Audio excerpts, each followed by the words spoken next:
Hi, it's Nick James here from the Internet Marketing Training Club with a quick video for Claude, who has recently asked a question about OptimizePress in the discussion forum.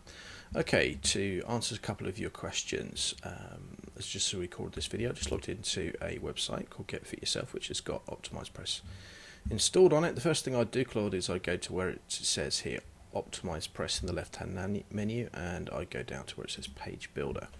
Now, the first thing you need to do is you need to give your page title, so we'll just call this sales page. As you type in the page name, the slug or the permalink or what have you, the URL will appear in the box below. If you just click the check availability button, it'll give you a tick if that page type is or page name is available. You don't need a thumbnail really for your home page, I won't worry about that. What I do is now look at these last three options here, and this is where your question really begins, about using some kind of template or some kind of pre-designed theme or something for your sales message. Well, if you're looking for a template, you obviously don't want to be using the blank page, so that option's out. The third one here, use the saved preset. If you haven't made any presets, you won't have any of those. That really only just leaves one option here, which is use a content template. So we'll click on that.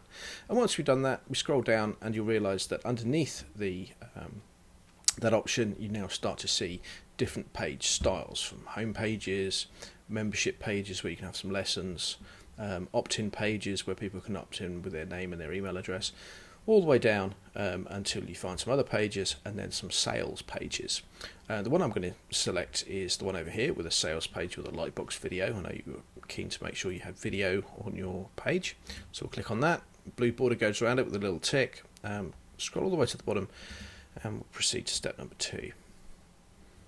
Now, the live editor has opened up, which you've seen in other videos before, so it allows you to select an element and make some edits to that. So we'll just change the headline, for example, just by clicking on the pencil icon, and we'll change the headline to Get Fit in Minutes.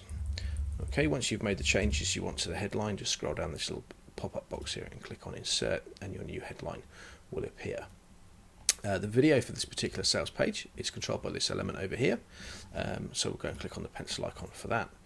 You can change the placeholder image. That's the static photo or graphical image before the video starts to play. You can change that here. If you want to select a file, just go to your media bin, your media library from where you've uploaded all your photos or what have you from your WordPress site. You can do that there if you want to.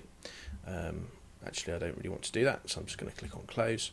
I'm going to scroll down and you can select the placeholder width, the height, and then the next thing you need to do is just decide whether your video is coming from a URL or some embed code.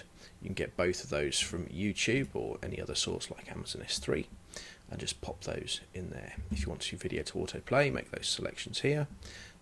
The height and the width the video goes in, or whether you want your play or align to the left, the center, or the right. Once you've made those changes, just click on the insert button and your video here will be updated, and I'll show you how that appears in just a second.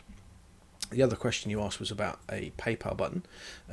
What I've always done at the bottom of a sales letter, and by the way, I suggest you go through all these elements and just update it if you're in specific requirements, but I've always used the custom HTML element. When you add any element to an OptimizePress page, you click on the box and it says here insert an element. In this search box here, if you just type in HTML, it allows you to put in some custom HTML or some shortcodes into your theme. Just click on that, and this is where effectively you would paste the button from PayPal or from JVZoo or from what have you into here.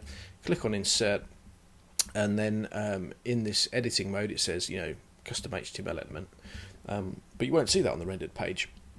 So let's just click on save and close, and what we'll do is we'll just go and actually have a look at that page. So let's go to pages and all pages. Now we'll go down here. This is our sales page down here. It's currently in draft mode.